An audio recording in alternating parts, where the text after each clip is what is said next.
to wake our people up. Because I realized that we've all been sleeping, including myself. And we've all been channeling our energy to the wrong source. And when I realized that, I felt it was need for me to start doing this agitation of our people. And since we started this course, my people, we've been getting some tremendous encouragement from left, right, and center. People have actually called in. People have actually, sent us text messages to appreciate what we do and to encourage us to do more. My people, the reason we're doing what we're doing is not for anyone to recognize us, no. What's important here is for people to get this message. And we are happy that people are actually getting the message. And the speed at which people are getting this message is enormous and is encouraging as well. My people, it's Christmas time again. We all know that Christmas is already knocking at everybody's door. As a young man, when we were growing up back in Nigeria those days, when it's Christmas time like this, we're always very happy. Our joy will double because we know at that time of the year, our parents will have to buy us new clothes. There will be enough food and enough drink as well. That period, especially moving on to the Christmas day, So there's always been this enormous joy, coming out from all things. But the truth of the matter is that in today's Nigeria, that is not the case anymore. And virtually most countries in Africa as well. Life has now become so terrible that people don't even know where their next meal is going to even come from. Not the talk of Christmas meal. People don't even care anymore whether it's Christmas or it's New Year, because they even have to find a way to survive to that day called Christmas Day. Things have become so tough. My people, I want us to understand that the reason why we are going through all these difficult times is not because we are sinned against God. No. It is the contrary. The reason is that we have had people who are very selfish, people who are very wicked, people who are egoistic, people who have no thinking caps, people who are not patriotic. As leaders over the years, that is the reason why we are suffering as a people, even though we are not supposed to be suffering, because considering everything that we have as a people, the word suffering, like I said before, should be an aberration. The word suffering should not even come anywhere close to us as a people. Be you a Nigerian or most African countries. Because God gave us so much things that He didn't even give to the Europeans that are doing very well today. But in our own case in Africa, especially in Nigeria, leadership has been a bane of our problems. Leadership has been the cause of our trouble. And this is as a result of the fact that we have refused to hold our leaders accountable. We have refused to call them to come and give accounts of their stewardship, of how they've managed our resources. These leaders have been given too many, laxity. That's why today they do whatever they like and they claim to be Democrats.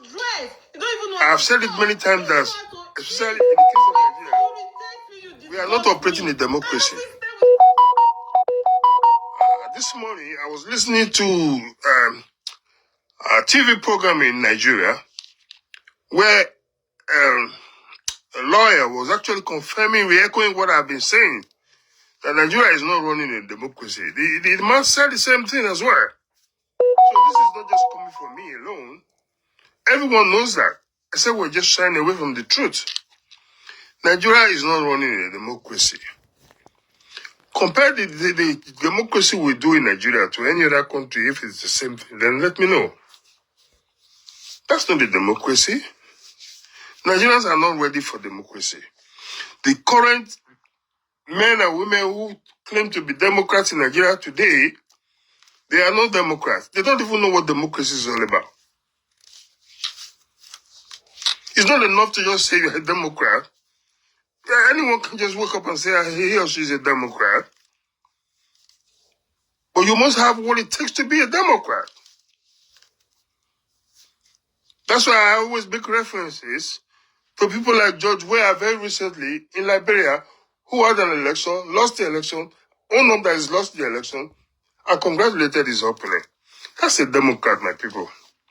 In Nigeria, we are not running a democracy. What we are running there is judicial democracy. Agbero is in democracy. As we speak today, they already know those who are going to going to win the 2027 general elections. Is that a democracy? That's not a democracy. Democracy, as we also made to understand, is supposed to be a government for the people, by the people, and government for the people, and is it the people? I don't know how to say that again. Government of the people, for the people, and the people, or whatever it is.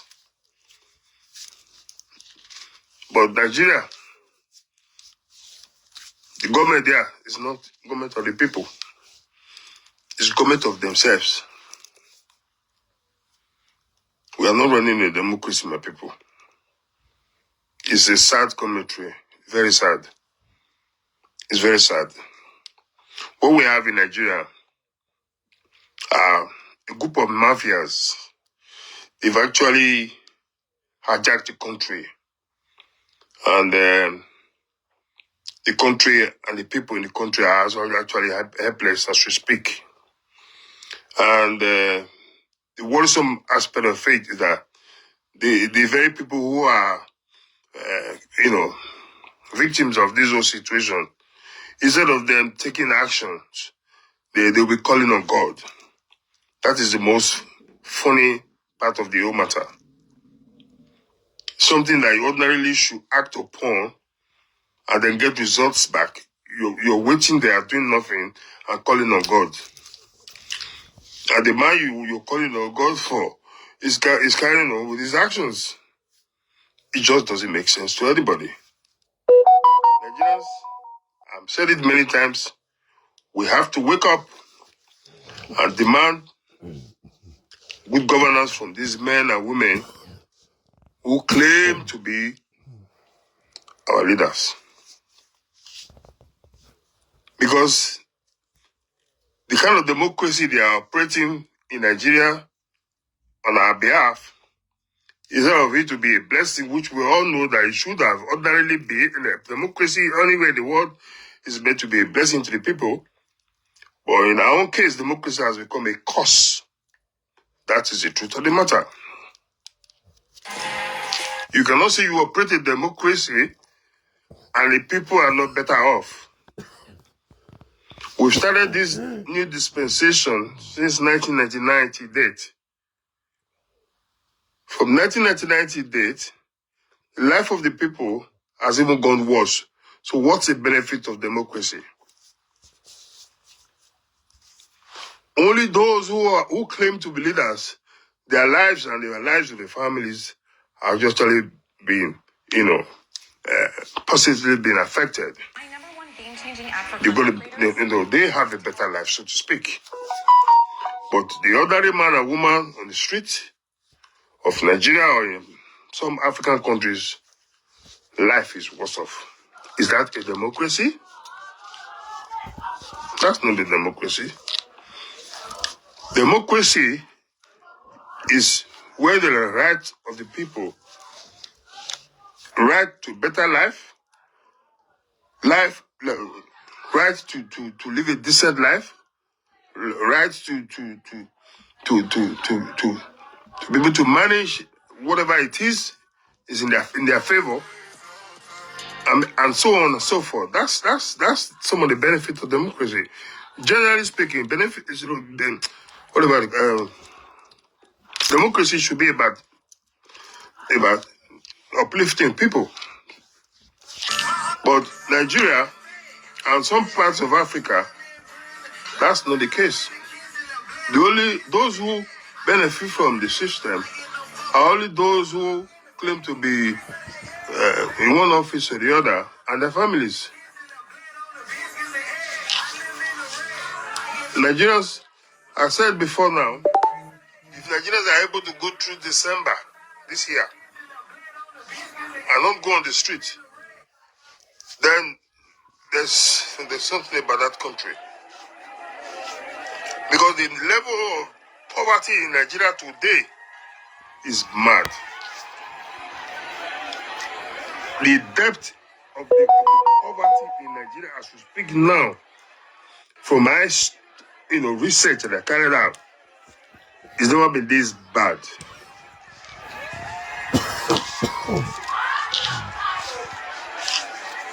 Things are really messy. Nigerians have got to wake up. Because these men and women who are at the ends of affairs of our country, they don't feel what you and I, what we're feeling, because they don't know. They have everything at their beck and call, so they don't care.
And these are things that are meant to be for everybody.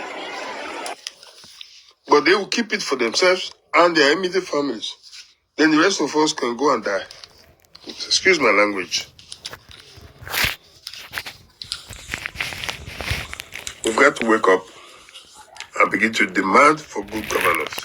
It's our right to have good governance. God gave it to us, and not to just a few, but to all of us. You can replace the question is, Why is it just that few, just a few, are enjoying good governance, and the larger majority of the people 31% of people are left to suffer? This is unacceptable. And until we wake up and begin to demand for our right to a decent life, nothing is going to change.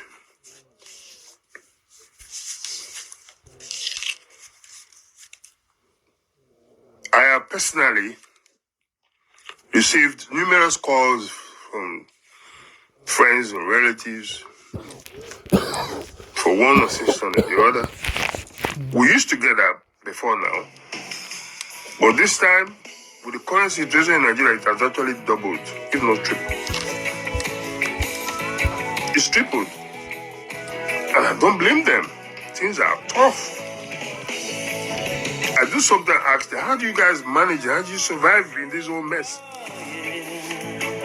In the midst of all that, their so-called Senate president is celebrating his 61st birthday lavishly.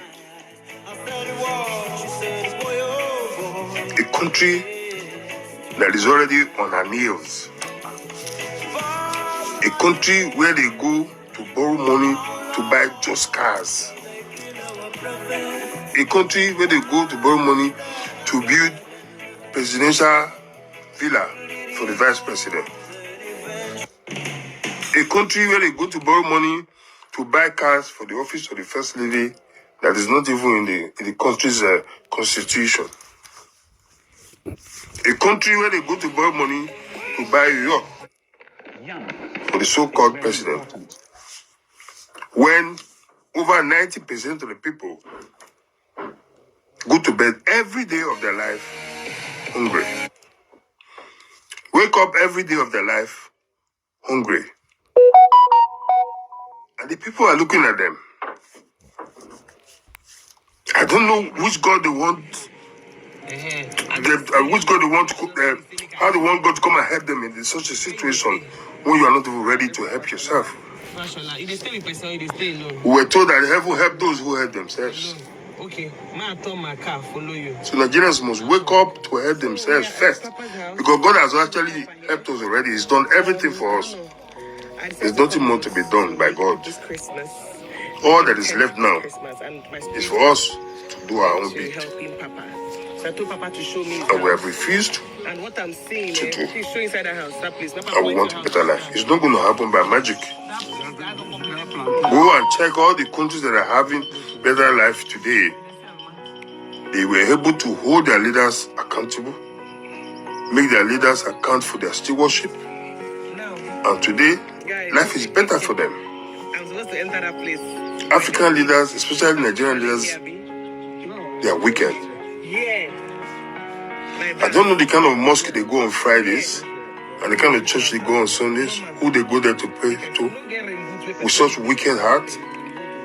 How can somebody who claims to be serving God, something that is meant for the whole community, you just keep it to yourself and your family alone and let the rest people go and suffer? I mean, are you say you're serving God? What kind of God are you serving? Baba, beg. And nobody is asking questions. That's one simple part of the whole matter. They just do these things and get away with it. They've been doing it for many years and getting away with it. No one is asking them questions. They will keep doing it. And the people are meant to suffer for it. People are buying in Nigeria for no reason. I've said many times here, if they give you statistics of people who buy on a daily basis in Nigeria, you will cry for that country. Then you will know that there's trouble in that country. At this point, I was asking myself, who sent you a message? Because we have no statistics. In other parts of the world, they have statistics of children born today and people who died today. But in Nigeria, we don't. But if you are privileged to have such statistics, to know the number of people who die in Nigeria every day,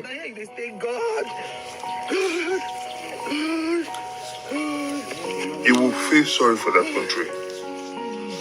And many of these people die for no just reason, for things that ordinarily shouldn't be killing people. Hey, that's what we're going to. That's where somebody is It is people's right no, to have a good life. A human being doesn't deserve this. It is not a privilege. It is a right. No wonder God led me to him that I need to. And I've said many times, any man or woman who denies you your right to a better life is your number one enemy. This one experiences every day.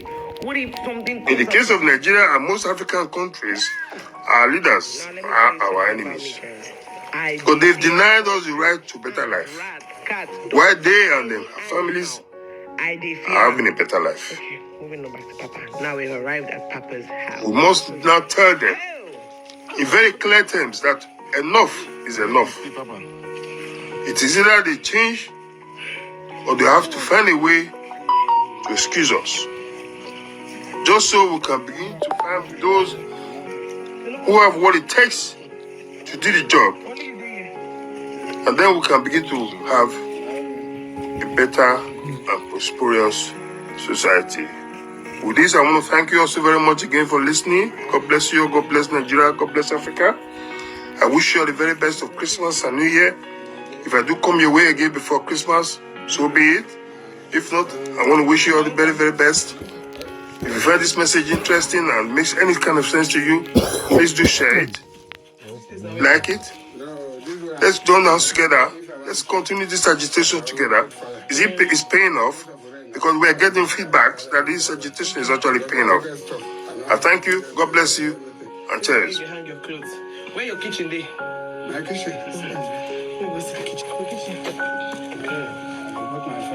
Okay. So when rain fall like this, here go they flooded. If the rain fall, water they reach here. Then inside house, they reach here for me. They reach your leg. Where your toilet? My toilet.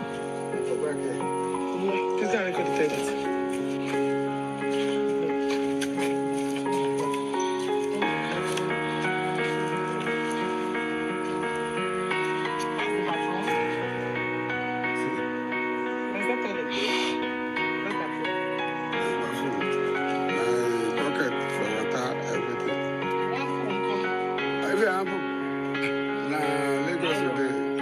For landlord, I go to them. I know they put them inside house because to make a noise tonight.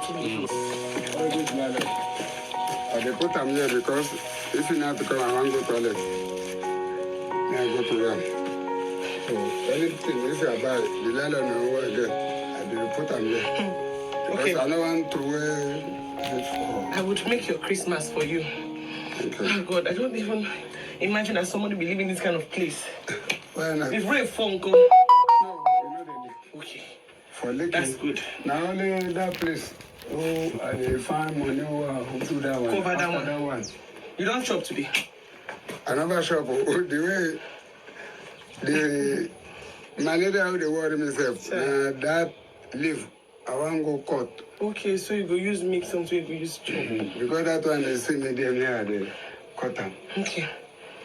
So follow us. Maybe do something for you. Maybe they go. Thank you. You not get something to wear for. Okay, they that's.